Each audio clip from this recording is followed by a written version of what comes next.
Out with the old, and in with the new. As the band Rev Theory would say, give me a hell, give me a yeah, stand up right now. The Amazing Spider-Man is the long-awaited and much-anticipated reboot of the classic Spider-Man franchise, but this one deviates much more from the Amazing Spider-Man universe from the great Marvel comic book series, and it stars Andrew Garfield as Peter Parker / Spider-Man. The movie retells the origin of how his parents left him at a young age and he had to live with his Aunt May and Uncle Ben for the rest of his life, and he never saw his parents again in his life, but that's until he uncovers some information on his father of how he was tied into Dr. Kurt Connors of Oscorp, played by Rhys Ifans. And this of course transitions to the point where Peter Parker is bitten by a radioactive spider and soon begins to generate powers of the spider, specifically the sticky hands, the web shooters, the super strength, and so much more, and he has to contend this new villain that's taken on New York City, which is known as the Lizard, which is an alter ego that's created from lizard serum that Kurt Connors is using to try and regenerate his lost arm. And also happening at that point, he tries to develop his relationship further with his Uncle Ben and Aunt May, and also trying to score the love of his life, who doesn't know that he loves her, Gwen Stacy. Now, I was really looking forward to The Amazing Spider-Man. I'm not the biggest fan of the Raimi trilogy, even though you saw I own the first two movies on DVD. I have rewatched them several times since, even when this reboot was announced, and also starting to read the comics as well.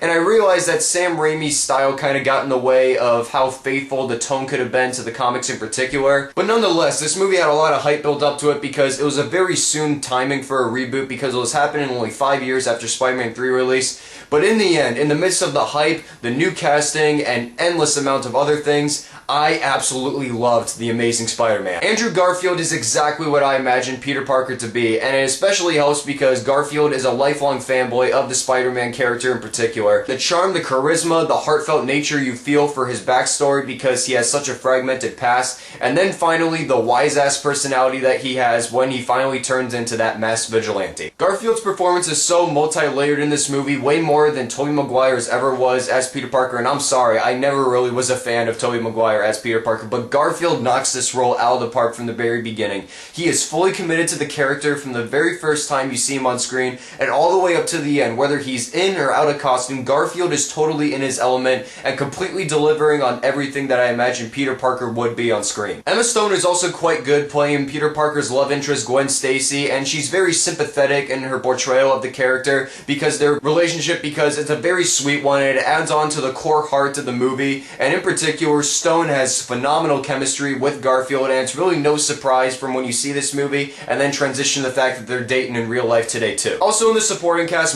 Sheen is really good as Uncle Ben, Denis Leary is great as Captain Bill Stacy, Sally Field is good as Aunt May, and then finally moving on to Rhys Ifans, who plays Dr. Kurt Connors, aka the Lizard. He does a very good job at portraying the very flawed and dark personality of the character, and then when he transitions to the Lizard, the makeup effects in particular that they did on him were very good too. And to not incite any puns, of course, on the film's director Marc Webb does a great job of directing this movie. He has a very stylish tone that he conveys throughout, particularly in the web singing sequences, which, what I say, look amazing. Oh crap.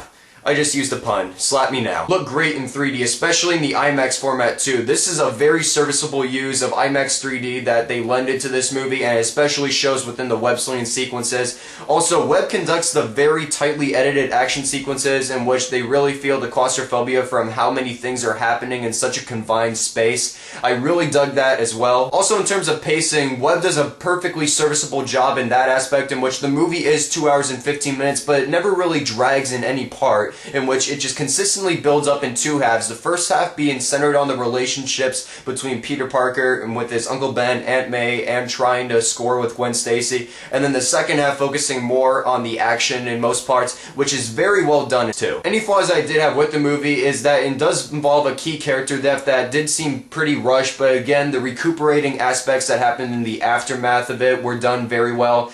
And also, there are a few parts that do drag here and there, because I said the movie is 2 hours and 50 minutes, though paced very well. There are some scenes that either do last for a little too long or are just unnecessary at times, and in particular that deals with the character that Irfan plays in relation to Dr. Kurt Connors. But besides those very minor flaws right there, The Amazing Spider-Man is entertaining, thrilling, funny at times, but very genuine and has a core heart in it as well. It combines nearly everything that a die-hard Spider-Man fan would want out of the movie, particularly me speaking, of course, and that is why I'm going to give The Amazing Spider-Man 4.5 out of 5 stars. I had such a fun time watching this film, and even in the half-awake state I was seeing this at the midnight IMAX 3D showing, I could not remember a time that I had this much fun watching a comic book movie since The Avengers, of course, but why did I even say that? That's the last big comic book movie to release this year, so I just did it right there because you guys were going to do it anyway. So I hope you enjoyed my review of The Amazing Spider-Man. I'll have a written review up sometime later today on my website, CaliCriticsCorner.blogspot.com. The link for that is below. The links to my Twitter and Facebook are also below in the description. So in the meantime, I'm Tyler from CaliCritic Reviews, and I'll see you guys later. Goodbye.